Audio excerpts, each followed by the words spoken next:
80-90 দশকত অসমৰ গল্প সাহিত্যত এটা বিশেষ গল্পই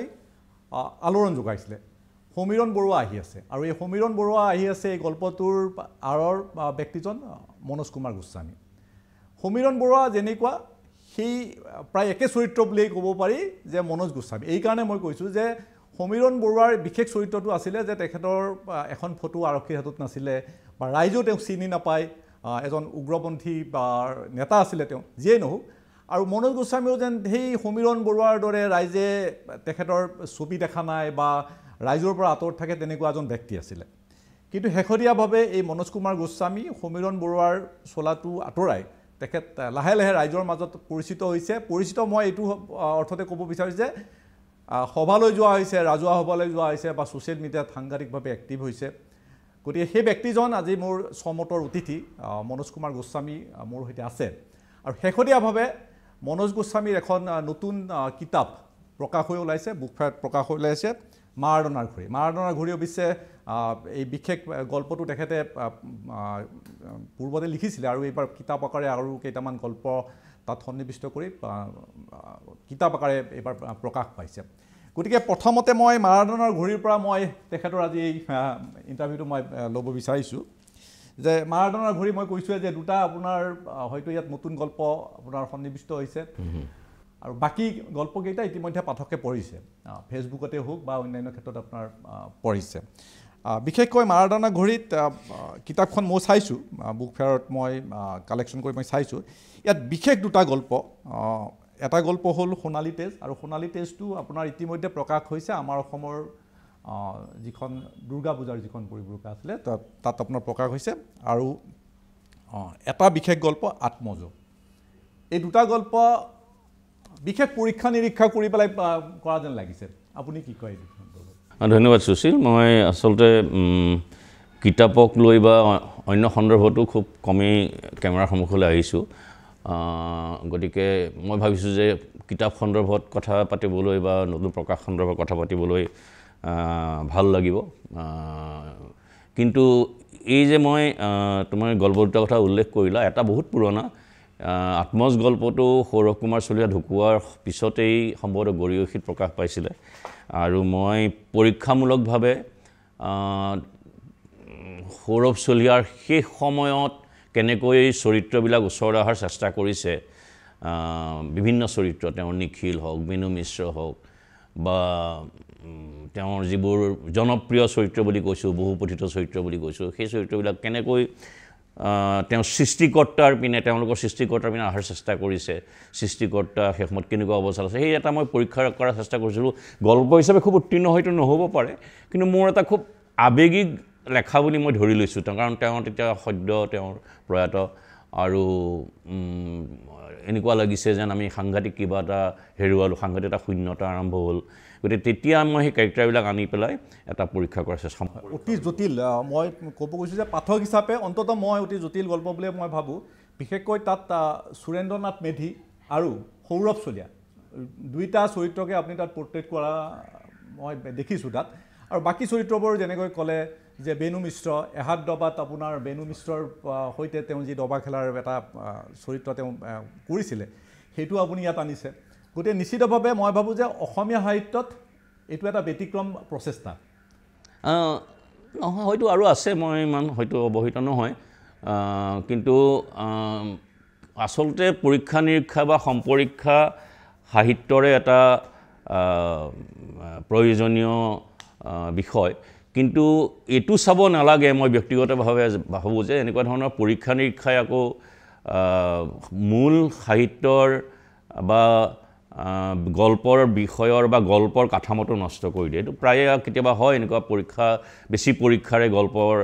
কাঠামো নষ্ট হৈ যায় গল্পৰ যিটো মূল আধাৰ সেইটো নষ্ট হৈ যায় সেইটো হ'ব নালাগে বুলি মই ব্যক্তিগতভাৱে ভাবোঁ পৰীক্ষা বেছি হ'ব নালাগে গল্পত গল্প থাকিব লাগে সেইটো হয়তো খুবেই জৰুৰী সৌৰভ কুমাৰ চলিহাৰ সৈতে আপোনাৰ হয়তো এটা আত্মীয়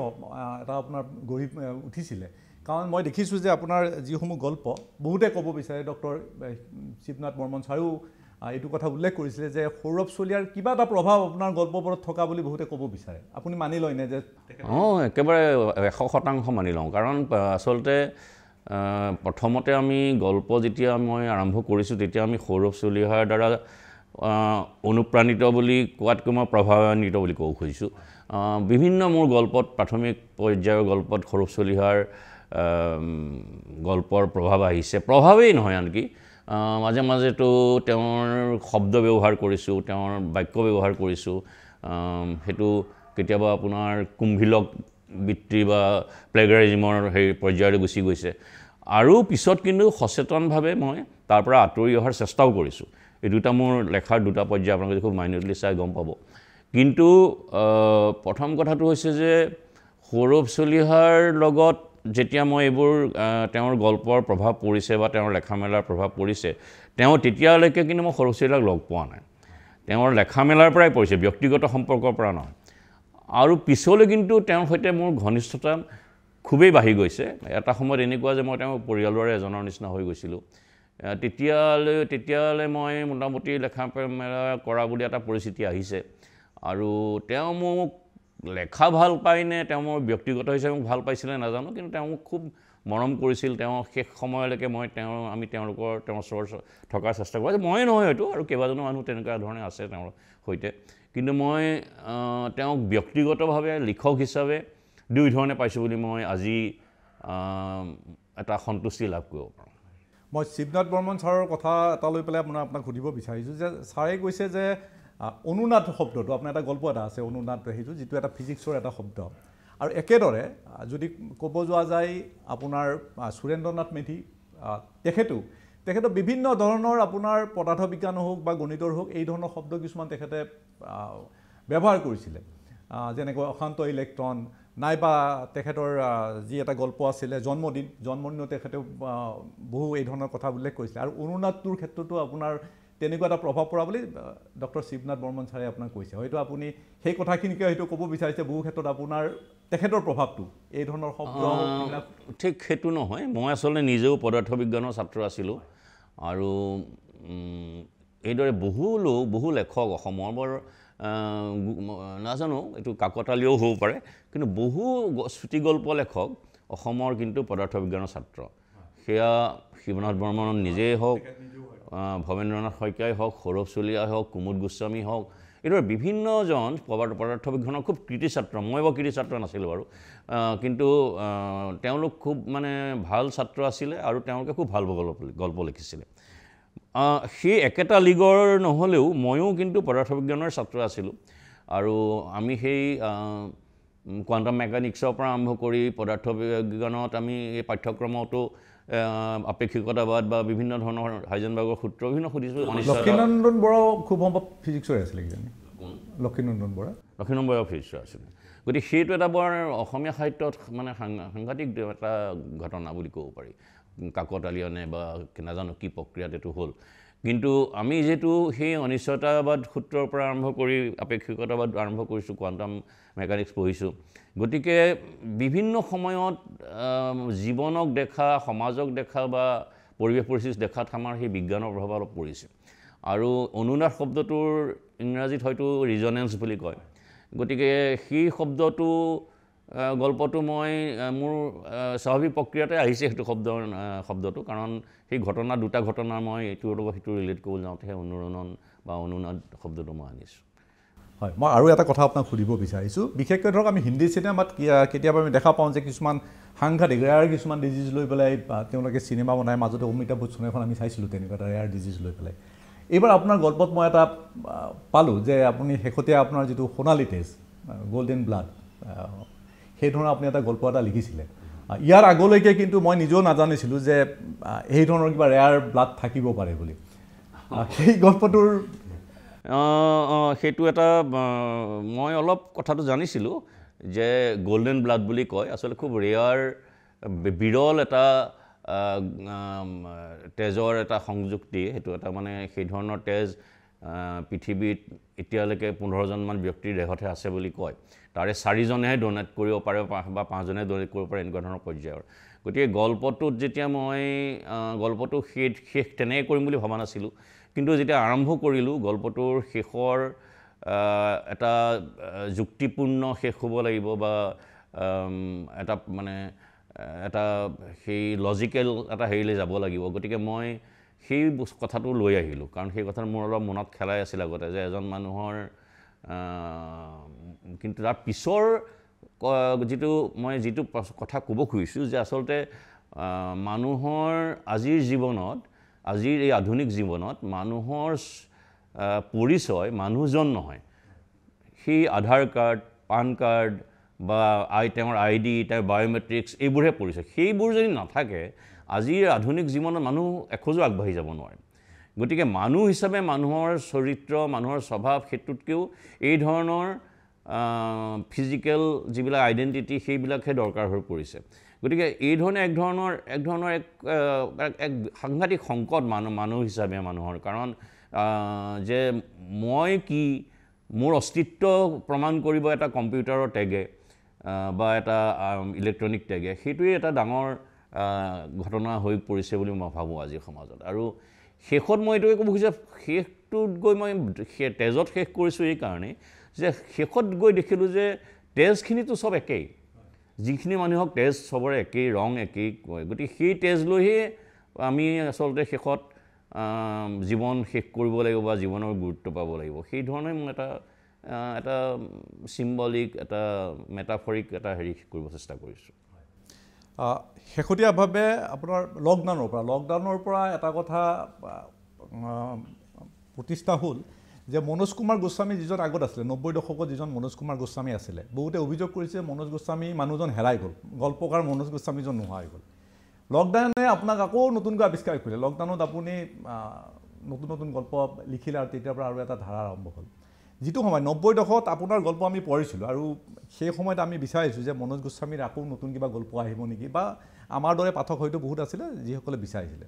সেই সময়ত আপোনাৰ বহু আত্মীয় যিসকলে আপোনাৰ লগত ঘনিষ্ঠ সম্পৰ্ক আছিল তেখেতসকলে যে মনোজ গোস্বামী মানুহজন হেৰাই গ'ল টকাৰ পিছত মনোজ গোস্বামী হেৰাই গ'ল আপুনি তেতিয়া টিভি মিডিয়াত আহিলে ইলেক্ট্ৰনিক মিডিয়াত আহিলে আৰু তেতিয়া মানুহৰ অভিযোগ আছে যে এতিয়া মনোজ গোস্বামী আৰু সেই আগৰ গল্পকাৰজন হৈ থকা নাই বা তেওঁ এতিয়া গল্প লিখিব নোৱাৰে তেওঁ এতিয়া টকাৰ পিছত দৌৰিছে আপুনি মানি লয়নে সেই সময়কণ মানে মানুহৰ নিজস্ব মতামত থাকিবই পাৰে গণতান্ত্ৰিক দেশ এখন আৰু মই ভাবোঁ যে যিসকলে এই ধৰণৰ মন্তব্য কৰিছে তেওঁলোক হয়তো মোক লৈ খুব কনচাৰ্ণ বা তেওঁলোক হয়তো মোক খুব ভাল পায় নহ'লে তেওঁলোকে এই ধৰণৰ মন্তব্য এই ধৰণৰ তেওঁলোকৰ মূৰবি নাথাকেই মোক লৈ কাৰণ তেওঁলোকে চাগে মোক লৈ খুব উদ্বিগ্ন বা মোৰ লেখা ভাল পায় বা মোক ব্যক্তিগতভাৱে ভাল পায় এনেকুৱা হ'লেও হ'ব পাৰে কিন্তু আচলতে মানুহ এই যে হেৰাই গ'ল লেখা বন্ধ হৈ গ'ল ইয়াৰ বহুত ধৰণৰ কাৰণ থাকে পৰিৱেশগত কাৰণ থাকে সামাজিক কাৰণ থাকে বা মানুহৰ এনেকুৱাও থাকে বিশেষকৈ লেখা মেলা কৰা মানুহৰ সৃষ্টিশীল মানুহৰ মই নিজৰ কথা কোৱা নাই আপুনি চাব যে এটা ধৰণৰ শীতনিদ্ৰাতো মানুহ থাকিব বিচাৰে আপুনি বিভিন্ন চিনেমাৰ নিৰ্দেশকক চাব বা কোনোবা অভিনেতাক চাব বহুত দিনলৈ তেওঁ ক'তো একো ওলোৱা নাই ক'তো তেওঁ লেখা নাই পৃথিৱীৰ বিভিন্ন লেখক আছে যি হয়তো বছৰ ধৰি নেলেখে আমাৰ অসমতে বহুত তেনেকুৱা ধৰণৰ লেখক আছে যে বহুত নেলেখে কিন্তু তেওঁ শেষ হৈ গ'ল বুলি শব্দটো ক'লে অলপ নেতিবাচক হয় শেষ হ'ল গৈ শব্দটো কোৱাত তেওঁক হয়তো কিবা ধৰণে তেওঁ প্ৰেৰণা পোৱা নাই লিখিবলৈ অনুপ্ৰাণিত হোৱা নাই এনেকুৱাও হ'ব পাৰে বা তেওঁ ব্যক্তিগত কিছুমান সমস্যাৰ কাৰণেও হ'ব পাৰে আৰু এই যে কথাটো কয় যে টকাৰ পিছত দৌৰা সেইটো এটা মানে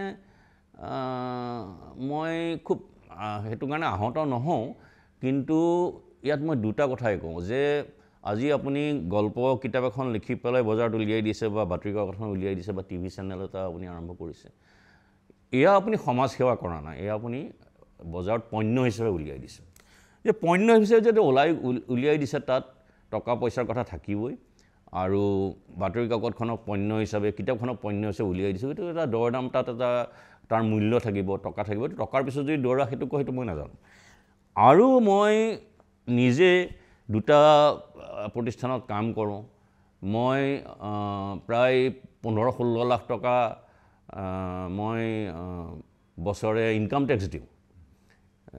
সেইটো মোৰ এইটো এটা মানে আনুষ্ঠানিকভাৱে মই কৈছোঁ মই মানুহক অসমত আপুনি কি জানি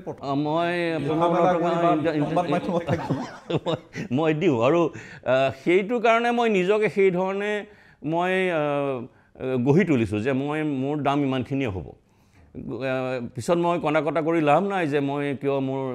দৰমহা ইমান কম মই যেতিয়া ক'ৰবাত জইন কৰিছোঁ বা ক'ৰবাত কাম কৰিবলৈ গৈছোঁ মই ঠিক কৰি লৈছোঁ মোৰ এইখিনিয়ে মোৰ পাৰিশ্ৰমিক মোৰ প্ৰাপ্য কোনোবাই সেইটোৰ কাৰণে মোৰ পৰা বিমুখ হৈ গুচি গৈছে বেলেগ কথা কিন্তু মই আনুষ্ঠানিকভাৱে ইমানখিনি মই টকা আয়কৰক দিছোঁ বা ইনকাম টেক্সক দিছোঁ আনে সেইটো কথালৈ কি ক'ব খুজিছে মই নাজানো কাৰণ বহুত একেবাৰে আয়কৰ নিদিয়া মানুহ মন্ত্ৰী বিধায়ক হওক বা কোনোবা অন্য বিভাগত কাম কৰা মানুহ হওক তেওঁলোকক কোনো প্ৰশ্ন নুঠে যে আপুনি ইমান ডাঙৰ ঘৰটো কিয় বনালে আপুনি ইমান দামী গাড়ী এখন কিয় ল'লে মোৰ লাইফষ্টাইল খুব মই দামী বস্তু নিপিন্ধোঁ মোৰ ব্ৰেণ্ডেড কাপোৰ নিপিন্ধোঁ মই ব্ৰেণ্ডেড জোতা নিপিন্ধোঁ মোৰ এটা নিজস্ব লাইফষ্টাইল আছে কিন্তু কথাটো হৈছে যে মই এইটো কথাই সদায় আচৰিত হওঁ যে এজন IAS অফিচাৰে আজি এইটো ক'লে মোৰ অকণমান মই বঢ়াই কৰা নাই কিন্তু এজন IAS অফিচাৰ মোতকৈ কম দৰমহা পায় যদি সামগ্ৰিকভাৱে চোৱা যায় কিন্তু তেওঁৰ ক্ষেত্ৰত কোনো প্ৰশ্ন নুঠিলে যে ইমান খৰচ কেনেকৈ কৰি আছে তেওঁ কিন্তু চৰকাৰী ধন খৰচ কৰি আছে যি কৰি আছে যিটো লাইফষ্টাইল সেই লাইফষ্টাইলটো সেইটো তেওঁ কৰিব নোৱাৰে মই কিন্তু কোনো চৰকাৰী কাৰবাৰত মই নাই মই যি কৰিছোঁ প্ৰাইভেট প্ৰতিষ্ঠানৰ লগত ব্যক্তিগতভাৱে কৰি আছোঁ গতিকে এই প্ৰশ্নবিলাক তোলাৰ আগতে সেই দিশটো অলপ চাব লাগে কাৰণ মই কিন্তু জোৰ দি কৈছোঁ যে মই ইমানখিনি ইনকাম দেখিছোঁ সেইটো কথা যদি কোনোবাই ক'ব পাৰে খুবেই ভাল গতিকে আৰু সেইটো এতিয়াৰ কথা নহয় এইটো বহুত দিন ধৰি এই পৰ্যায়টো চলি আছে একেদিনাই চব হোৱা নাই গতিকে সেইখিনি ক্ষেত্ৰত মই সেইখিনি যুক্তি দিওঁ এনেই ব্যক্তিগত কথোপকথন আজি মই ৰাজহুৱাভাৱে ক'লোঁ গতিকে এইবোৰ কথা কৈ আচলতে মোক আহত কৰিব নোৱাৰে বা মোক কোনো মোক সেইটো কাৰণে মই দুখ কৰি নাথাকোঁ কাৰণ মই ভাবোঁ যে মই এইখিনি ডিজাৰ্ভ কৰোঁ এইখিনি কাৰণে মই এইখিনি আপুনি প্ৰথমতে যিটো আজি তোমাক মই এটা কথাও কৈছোঁ যে আজি মই দীৰ্ঘ মোৰ 40 বছৰ হ'বৰ হ'ল সাংবাদিকতাৰ লগত জড়িত মই যদি গুৱাহাটীত থাকোঁ বা অসমত থাকোঁ মই এদিনো ছুটি লোৱা নাই সেইটো মোৰ প্ৰতিষ্ঠানবিলাকৰ লগত কথা পাতিলে গম পাব এদিনো ছুটি লোৱা নাই নট এ ছিংগল ডে গতিকে কষ্টও কৰোঁ সেইধৰণে গতিকে মই ভাবোঁ যে মই যি পাইছোঁ মোৰ প্ৰাপ্য মই ক'ব বিচাৰিছোঁ এতিয়া যে যিসকলে আপোনাৰ প্ৰতি এই অভিযোগ আনিছে আপুনি কোৱাৰ দৰে সেই মানুহখিনিয়ে প্ৰকৃতাৰ্থত আপোনাক ভাল পাই পেলাই এইখিনি কথা কৈছে যে আপোনাৰ পৰা গল্প লাগে আপুনি কোৱাৰ দৰে যে আপোনাৰ শীতনিদ্ৰা ক'ব পাৰি যে লকডাউনে আপোনাৰ ভাঙিলে শীতনিদ্ৰাত আৰু সেই সময়ত মানুহ যি ধৰণে ঘৰত সোমাই থাকিবলৈ এটা পৰিস্থিতি হৈছিল একাংশ মানুহক কিন্তু আপুনি আমোদ দিছিলে মানে লিখা মেলাৰ জৰিয়তে হওক বা আপোনাৰ ছ'চিয়েল মিডিয়া যিসমূহ পোষ্ট সেইবোৰৰ জৰিয়তে আপুনি একাংশ মানুহ কিন্তু ব্যস্ত ৰাখিছিলে সেই সময়তে আপুনি এটা গল্প এটা লিখিছিলে ভাইৰাছ বুলি এটা গল্প লিখিছিলে খুব জনপ্ৰিয় হৈছিলে সেই সময়ত গতিকে ভাইৰাছ এটা আপোনাৰ সেই সময়ৰ উৎকৃষ্ট গল্প বুলিয়ে ক'ব লাগিব ইয়াৰ উপৰিও আপুনি বিভিন্ন চৰিত্ৰ আপুনি জন্ম দিছে অনাদি আপোনাৰ এটা চৰিত্ৰ উলি এটা আপোনাৰ চৰিত্ৰ এই চৰিত্ৰবোৰ আপুনি বহু দিনৰ পৰা আপোনাৰ পোহপাল দি ৰাখিছে আৰু লকডাউনৰ সময়ত সেইটো অভিযোগ নহয় কিন্তু বহুতে ধাৰণা কৰিছিলে যে আৰু এটা আপুনি বিশেষ চৰিত্ৰ এটা আপুনি জন্ম দিছিলে সঁচা মিছা আজিলৈকে ওলোৱা নাই আৰু সেই চৰিত্ৰটো আছিলে ডাক্তৰ সুকৃতি চৌধুৰী বুলি এটা চৰিত্ৰ এটা ছ'চিয়েল মিডিয়াত সাংঘাতিকভাৱে চৰ্চা হৈছিলে আৰু সেই সুকৃতিৰ মৃত্যুৰ খবৰ আপুনি দিছিলে গতিকে সেই কাহিনীটো অকণমান ক'বনে আজিৰ তাৰিখলৈ কিন্তু এই সুকৃতি সাংঘাতিকভাৱে জনপ্ৰিয় হৈছিলে সকলোৰে মাজত আৰু সুকৃতি হঠাৎ যেতিয়া আপোনাৰ মৃত্যু হোৱাৰ খবৰটো আপোনাৰ সংবাদ মাধ্যমতে পাইছিলে সকলোৱে ধৰি লৈছে যে এইটো মনোজ গোস্বামীৰ সৃষ্টি আছিলে সুকৃতি চৰিত্ৰটো সেইটো একেবাৰে 100% ভুল খবৰ মই কোনো সুকৃতি চৰিত্ৰ সৃষ্টি কৰা নাছিলোঁ আৰু সঁচা কথা ক'বলৈ গ'লে পিছতহে মই গম পাইছোঁ যে এনেকুৱা ধৰণৰ চৰিত্ৰ এটা আছে আৰু তেওঁ চবৰ লগত যোগাযোগত থাকে তেওঁৰ উত্তৰ দিয়ে চবৰে প্ৰশ্নৰ ইনবক্সতে হওক ক'ৰবাতেই হওক পিছতহে সেইবোৰ কথা গম পাইছোঁ কিন্তু মই এটা কথা মোক যিবোৰে জানে তেওঁলোকে নিশ্চয় ক'ব যে মোৰ ইমান সময় নাই যে কাৰোবাক ব্যক্তিগতভাৱে চবৰে প্ৰশ্নৰ উত্তৰ দি ফুৰিম আৰু মই সেইটো নকৰোঁ আৰু গতিকে কোনোবাই হয়তো এটা ভাৰ্চুৱেল চৰিত্ৰ সৃষ্টি কৰিছিল আৰু যিহেতু তেওঁৰ সময় নহ'ল বা হেৰি নহয় সেইটোকে চৰিত্ৰ হত্যাও কৰিলে আৰু মই তাক কোনো দোষণীয় দেখা নাই কোনোবাই যদি কৰিছে কোনোবাই সৃষ্টি কৰিছে হয়তো কাহিনীকাৰ হিচাপে বা সৃষ্টিশীল মানুহ হিচাপে তেওঁৰ সেইটো হেৰি আছে তেওঁ যুক্তি আছে মই এটা চৰিত্ৰ সৃষ্টি কৰিলোঁ মই তাক হত্যা কৰিলোঁ কাৰণ এইটো ভাৰ্চুৱেল চৰিত্ৰ এইটো কোনো ধৰণৰ শৰীৰ তেজ মঙহৰ চৰিত্ৰ নহয় আৰু কোনোবাই তাৰ কাৰণে চৰিত্ৰ নাইকিয়া কৰাৰ কাৰণে বেয়া পাইছে বা ভাল পাইছে সেইটোৰ লগত মোক টানি অনাটো আচলতে বৰ অদ্ভুত কথা কাৰণ মই প্ৰতিটো খবৰ দিয়াৰ ধৰণে মই কোনোবা যদি এজন গুৰুত্বপূৰ্ণ মানুহৰ মৃত্যু হয় বা কিবা ঘটনা ঘটে বা কিবা এটা ৰাজনৈতিক সামাজিক ঘটনা ঘটে মই চেষ্টা কৰোঁ ছ'চিয়েল মিডিয়াৰ জৰিয়তে এটা মানুহক ইনফৰ্ম কৰা এই সুকৃতি চৌধুৰীৰ কথাটোও মই সেই ধৰণেই ছ'চিয়েল মিডিয়াত দিছিলোঁ মোৰ মতসহ সাংবাদিকক এনে চ'ৰ্চৰ কথাটো সোধাটো বেয়া কথা বাৰু মই তথাপিতো আপোনাৰ অনুমতি লৈ মই সুধিব বিচাৰিছোঁ যে আপুনি বিভিন্ন খবৰ প্ৰথমতে দিয়াৰ দৰে সুকৃতি চৌধুৰীৰ যিটো খবৰ সেইটো একমাত্ৰ আপুনিয়ে লাভ কৰিছিলে আপোনাৰ কাকততে ওলাই নহয় সেইটো খবৰ এইকাৰণেই মোৰ কিন্তু মোৰ যিটো ইনটিউশ্যন আৰু মোৰ যিটো ধৰণৰ ষষ্ঠ ইন্দ্ৰিয় কিন্তু তেতিয়াই কৈছিলে যে যি ধৰণে সুকৃতি চৌধুৰীৰ মৃত্যু হৈছে বুলি প্ৰথমতে ওলাল জাপান নে ক'ত আৰু তাৰপিছতো ওলাল যে সুকৃতি চৌধুৰী খুব ৰুগ্ন অৱস্থাত আছিলে মই গোটেই কথাখিনি কিন্তু সন্দেহ হ'ল কাৰণ মই মোটামুটি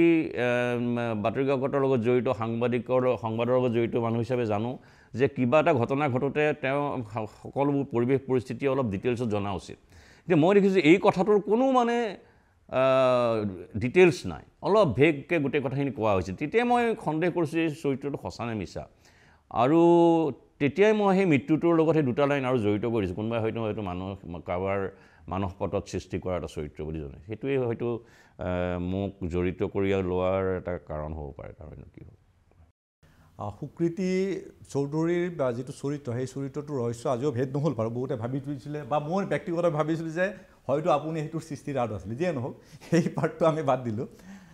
মই অন্য এটা বিষয়লৈ আহিছোঁ আপুনি অকণমান আগতে এটা কথা এটা ক'লে যে আপুনি আজিৰ তাৰিখত কিবা এটা খবৰ পালে আপুনি যেনেকৈ সুকৃতি চৌধুৰী হওক বা বিভিন্ন খবৰ আপুনি চুমি বৰুৱাৰ কথাও মই আপোনাক সুধিম যে এই খবৰবোৰ আপুনি প্ৰথম ছ'চিয়েল মিডিয়াত দিয়ে কিন্তু অতি আচৰিত কথা যে আপুনি আজিৰ তাৰিখত হয়তো আপুনি একমাত্ৰ এজন সম্পাদক দুটা সংবাদ মাধ্যমৰ আপুনি জড়িত অতি জনপ্ৰিয় সংবাদ মাধ্যম অসমৰ দুটা জনপ্ৰিয় সংবাদ মাধ্যমৰ সৈতে আপুনি জড়িত এটা ইলেক্ট্ৰনিক মিডিয়া আৰু এটা প্ৰিণ্ট মিডিয়া এই দুইটা মিডিয়া আপোনাৰ হাতত থকাৰ পিছতো আপুনি আজিকালি যিকোনো খবৰে আপুনি আপোনাৰ চেনেলটো ব্ৰেক কৰিব পাৰে কিন্তু সেই ব্ৰেকটো আপোনাৰ প্ৰথম হয় আপোনাৰ ছ'চিয়েল মিডিয়াত নাই এতিয়া নতুনকৈ আপুনি প্ৰচাৰ বিচৰা নাই একেবাৰে ভুল তোমাৰ কথাটো কাৰণ তুমি যদি মোক গোটেই সময় হিচাপে ফ'ল' কৰা কোন সময়ত মই দিছোঁ মই আগতে মোৰ যিটো নিউজ বাতৰি কাকতৰ ক্ষেত্ৰত সেইটো সম্ভৱ নহয় কিন্তু মই ইলেক্ট্ৰনিক মিডিয়াৰ লগত যিটো NK টিভিৰ লগত আছোঁ বা এনেকুৱা ধৰণৰ ইলেক্ট্ৰনিক মিডিয়াৰ লগত যেতিয়া আছিলোঁ তেতিয়া প্ৰথমতে মই সেইটো তাতেই ব্ৰেক কৰিবলৈ দিওঁ যেতিয়া ব্ৰেক হৈছে লগে লগে মই 10 ছেকেণ্ড আগতেই মই সেইটো ব্ৰেক কৰিব দিওঁ 10 ছেকেণ্ড পিছতহে মই ইয়াত দিওঁ মানুহে হয়তো চাওঁতে টিভিটো খোলোতে সময় লয় বা চাওঁতে সময় লয় কিন্তু মোবাইলত থকা ছ'চিয়েল মিডিয়াৰ পেজটো খোলোতে হয়তো সময় নলয় গতিকে সেই টাইম ডিফাৰেঞ্চটো আচলতে কিন্তু এটা আছে সেইটো কথা মন কৰা নাই চাগে কিন্তু মই ব্ৰেক কৰোঁ কিন্তু টিভিতে বিভিন্ন খবৰ মই আজি চুমি বৰাই হওক মুখ্যমন্ত্ৰী হিমন্ত বিশ্ব শৰ্মা যেতিয়া প্ৰথমবাৰ বিজেপিত যোগ দিয়াৰ সিদ্ধান্ত লৈছে সেই সিদ্ধান্ত লওঁতে তেওঁ প্ৰথমতে মই নাজানো কি কাৰণে তেওঁ মোক ফোন কৰি দিলি বা ফোন কৰি কৈছে যে দাদা মই বিজেপিত যোগ দিয়াৰ সিদ্ধান্ত ল'লোঁ এইমাত্ৰ মই অমিত শ্বাহ ঘৰত আহিছোঁ মই লগে লগে তেতিয়া লাইভত গৈছোঁ টেলিভিশ্যনত যে এইটো তাৰপিছতে মই ইয়াত দিছোঁ ছ'চিয়েল মিডিয়াত তাৰপিছত যেনে কোন মুখ্যমন্ত্ৰী হ'ব এইবাৰ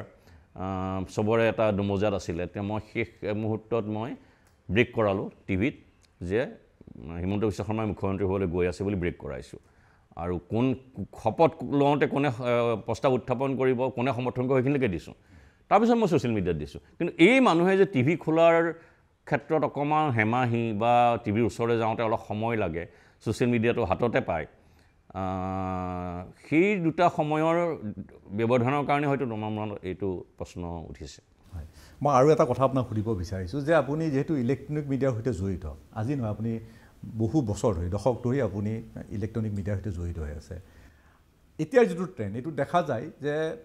বিশেষকৈ আমাৰ যিসকল সম্পাদক থাকে সম্পাদকসকলে যিকোনো ব্যক্তিক লৈ ইণ্টাৰভিউ কৰে আৰু এনেকুৱা এটা প্ৰৱণতা গঢ়ি তুলিছে যে তেওঁলোকে স্ক্ৰীণত ওলাব লাগে টিভি কেমেৰাত ওলাব লাগে তেনেকুৱা ধৰণৰ এটা পৰিৱেশ এটাৰ সৃষ্টি হৈছে বহুত বছৰ আগৰ পৰাই আপুনি অলপ ব্যতিক্ৰম মানে আমি আপোনাক টিভি কেমেৰাৰ সন্মুখত আমি দেখা নাই বা তেনেকৈ আপুনি ধৰক বিশেষ ধৰণৰ কোনো শ্ব' কৰা আমি আজি পৰ্যন্ত আমি দেখা নাই যদি আগত কৰিছিলে আমি নাজানো বাৰু কিন্তু আমি দেখা নাই কিন্তু হঠাৎ হঠাৎ আপুনি ছ'চিয়েল মিডিয়াত সাংঘাতিকভাৱে সক্ৰিয় হৈছে আজিকালি মেলে মিটিঙে আপুনি যায় আগত নগৈছিলে আজিকালি মেলে মিটিঙো যায় এতিয়া হঠাৎ আপোনাৰ এই প্ৰচাৰ বিচৰাৰ কাৰণটো কি নহয় প্ৰচাৰ বিচৰাৰ শব্দটো ক'লে কেনে ক'ব নাজানো এফালৰ পৰাটো হয়ো প্ৰথম কথা মই যদি তুমি মন কৰা মই গৈ আছোঁ প্ৰধানতঃ মই শিক্ষানুষ্ঠানবিলাকত কলেজত ইউনিভাৰ্চিটিত বা স্কুলত অকল সেই চৌধতে মোক দেখিবা দ্বিতীয়তে মোক খুব বেছি দেখিব পৰা সাহিত্য উৎসৱ বা গ্ৰন্থমেলাকেইখন তাৰ বাহিৰে মই ক'ৰবাত গৈছোঁ বুলি ক'ব নোৱাৰা কাৰণ আগত গৈছিলে নে আপুনি আগতো মই যোৱা নাছিলোঁ কিন্তু মই আগতে এইবোৰতো যোৱা নাছিলোঁ কিন্তু মই দেখিলোঁ যে মই যদি নাযাওঁ এতিয়া মোৰ এই অভিজ্ঞতাও হ'ল বয়সো হ'ল আৰু মই যদি নগৈ পেলাই এনেই গুজৰি গুমৰি থাকোঁ যে আজিৰ প্ৰজন্ম অমুক আজিৰ তেওঁলোকৰ লগত যদি মই এটা কানেক্ট নকৰোঁ বা তেওঁলোকৰ সৈতে যোগাযোগ চেষ্টা নকৰোঁ গতিকে মই শিক্ষানুষ্ঠানবিলাকলৈ যিটো ক'লোঁ কলেজ বা ইউনিভাৰ্চিটি সেইদিনা মই ইউনিভাৰ্চিটি গৈ আহিছোঁ বা সাধাৰণ প্ৰাথমিক স্কুল এখনলৈ মই যাওঁ সোণালী জয়ন্তী হৈছিলে এখন বিশ্বনাথ তাতো গৈছোঁ গৈ পেলাই মই এটা চেষ্টা কৰোঁ যে মই এই প্ৰজন্ম যিটো জেন জেড বুলি কয় বা জেন আলফা বুলি কয় একেবাৰে 2010 চনত জন্ম হোৱা ল'ৰাটোৱে কি ধৰণে ভাবিছে বা 2005 চনত জন্ম হোৱা ল'ৰাটোৱে কি ধৰণে ভাবিছে সেই ধৰণৰ ল'ৰা ছোৱালীবিলাক কানেক্ট কৰাটো এই সময়ত মোৰ কাৰণে খুব দৰকাৰ মোৰ নিজৰ বাবে আৰু তেওঁলোকৰ জগতখন জানিবৰ কাৰণে গতিকে মই সেইটো যোৱা আৰম্ভ কৰিলোঁ বাকীটো সাহিত্য উৎসৱ বা গ্ৰন্থমেলালৈ যাওঁ সেইটো আগতেও মাজে মাজে গৈছিলোঁ এতিয়া কথাটো হৈছে যে এইখিনি কৈ পেলাই মই কিন্তু এটা কথা কৈছোঁ যে মই কিন্তু ৰাস মুকলি কৰিবলৈ নাযাওঁ মই কোনো বিপণী মুকলি কৰিবলৈ নাযাওঁ সেইটো কিন্তু মই একেবাৰে ষ্ট্ৰিক্ট মই আগতে সেইদিনা কিবা এটা কথা ৰাসৰ মোৰ ৰাসত মই নাভাবোঁ যে মই ৰাসৰ প্ৰতি মোৰ খুব সন্মান আছে কিন্তু মই নাভাবোঁ যে মোৰ কথা ৰাসত শুনিবলৈ মানুহ ৰৈ আছে আনকি মোক সেইদিনা সাহিত্য সভালৈ মাতিবলৈ আহোঁতেও মই এইটো কথা হৈছে মোৰ তাত সাহিত্য সভাত মোৰ কথা শুনিবলৈ কোনোবা ৰৈ আছে বুলি মই নাভাবোঁ কাৰণ যোৱাবাৰ সাহিত্য সভাতো মই গৈছোঁ খুব সন্মান দিয়ে লৈ গৈছে মোক কিন্তু মই তাত দেখিলোঁ যে যিটো তাত ক্ৰাউড যিখিনি মানুহ তাত বহি আছে সেই মানুহখিনিয়ে সাহিত্য সন্দৰ্ভত জানিবলৈ ইয়াৰ কিমান শতাংশ মানুহ আছে মোৰ সন্দেহ আছে গতিকে মই পৰিস্থিতি চাই পেলাই কোনোবা ঠাইলৈ গৈছোঁ মোৰ নিজৰ কাৰণ এইটোৱেই যে মই নতুন প্ৰজন্মই কি ভাবিছে তেওঁলোকৰ পৃথিৱীখন কেনেকুৱা সেইখিনি কথা জানাৰো মোৰ এটা আগ্ৰহ আছে সেইটো কাৰণে মই গৈছোঁ এতিয়া সাহিত্য সভাৰ কথা ক'লে কাৰণে মই আপোনাক সুধিব বিচাৰিছোঁ সাহিত্য সভাৰ সৈতে আপোনাৰ কিবা মতানৈক্য আছে নেকি কাৰণ মাজতে আমি গম পাইছোঁ যে সাহিত্য সভাই কিবা আপোনাক এটা বঁটা দিব খুজিছিলে আপুনি সেইটো নাই একো মতানৈক্য নাই খুবেই যিমানবোৰ মানুহ সাহিত্য সভাৰ লগত জড়িত হৈ আছে বা সভাপতি হৈছে বেছিভাগেই মোৰ ঘনিষ্ঠ মানুহ বন্ধু মানুহ কিন্তু মই ভাবোঁ যে মই মাজতে এইটো ছ'চিয়েল মিডিয়াতো লিখিছোঁ যে সাহিত্য সভা যিটো কাৰণে প্ৰতিষ্ঠা হৈছিলে অসমীয়া ভাষা উন্নতি সাধনী সভা বুলি প্ৰথমতে কলিকতাত প্ৰতিষ্ঠা হৈছিলে অসমীয়া ভাষাক পূৰ্ণাংগ কৰিবৰ কাৰণে শক্তিশালী কৰিবৰ কাৰণে তাৰপিছত গৈ সাহিত্য সভা হ'ল মই ভাবোঁ যে এতিয়া আৰু সাহিত্য সভাৰ বিশেষ কৰিবলগীয়া একো নাই সাহিত্য সভা মোটামুটি লাহে লাহে এটা বিশাল আনুষ্ঠানিক কাৰবাৰ এটাত পৰিণত হৈছে মানুহে মেলামুখী হৈছে বুলিও কয় গতিকে মই ভাবোঁ যে সাহিত্য সভা এই মুহূৰ্তত সাহিত্য সভাই আৰু অসমীয়া ভাষাক দিবলৈ খুব বেছি একো নাই তো সেইটো কাৰণেই মই খুব বেছি সাহিত্য সভাৰ লগত জড়িত হ'ব নিবিচাৰোঁ আৰু মই ভাবোঁ যে সৃষ্টিশীল কামৰ কাৰণে সাহিত্য সভাৰো এই সময়ত কোনো প্ৰয়োজন নাই মই যদি ভুল কৰা নাই ডক্টৰ ধ্ৰুৱজ্যোতি বৰা যেতিয়া সভাপতি আছিলে সেই সময়তে হয়তো আপোনাৰ কিবা এটা বঁটা সাহিত্য সভাৰ পৰা আগবঢ়াইছিল সম্ভৱতঃ এটা বঁটাৰ নামেই পাহৰি গ'লোঁ সাহিত্য সভাই এটা বঁটা দিছিলে মই আনুষ্ঠানিকভাৱে তেওঁলোকৰ বঁটাটো গ্ৰহণ কৰিব নোৱাৰিম বুলি চিঠি পত্ৰ লিখি পেলাই তেওঁলোকক জনাই দিছিলোঁ তেওঁলোকে বঁটাটো মোক দিবলৈ তেওঁলোকৰ আগ্ৰহ আৰু হেৰি দেখি মই ভাল পাইছিলোঁ কাৰণ মই নিজকে খুব অনুভৱ কৰিছিলোঁ যে মই যে এইখিনি তেওঁক গুৰুত্বটো দিছে বা মই যোগ্য বুলি ভাবিছে কিন্তু মই ভাবিলোঁ যে এই বঁটাটো আনে পোৱাই ভাল কাৰণ মোৰ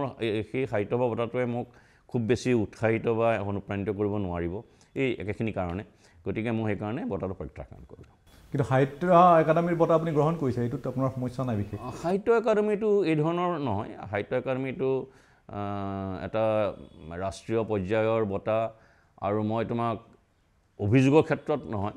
অন্য ধৰণে কওঁ যে মোক কিন্তু অসমত, সেইটো মই কোট আনকোট কৰি ক'ব পাৰোঁ যে অসমত কোনো ধৰণৰ চৰকাৰী বঁটা মই আজিলৈকে পোৱা নাই, মোক দিয়া নাই, আৰু কোনো ধৰণৰ আনুষ্ঠানিক বঁটা মই লোৱা নাই অসমৰ হেৰিৰ পৰা। এনেই কোনোবা চিনাকি মানুহজনে কিবা এটা সন্মান যাচিবলৈ মাতিছে, সেইটো বেলেগ কথা। গতিকে যিখিনি পাইছোঁ, আজি এইটো সাহিত্য একাডেমীয়ে হওক, আজি কথা বঁটাই হওক, আজি সংস্কৃতি বঁটাই হওক, এইবোৰ চব মই ৰাষ্ট্ৰীয় বঁটা হিচাপেই পাইছোঁ। মই কোনো ধৰণৰ অসমত বিভিন্ন ধৰণৰ বঁটা যিবোৰ হেৰি হৈ আছে, মই সেই ধৰণৰ বঁটা মই লোৱা নাছিলোঁ। যিবোৰ প্ৰতিষ্ঠানিক বঁটা, চৰকাৰী বঁটা, মই কোনো ধৰণৰ বঁটা পোৱা নাই বা লোৱা নাই।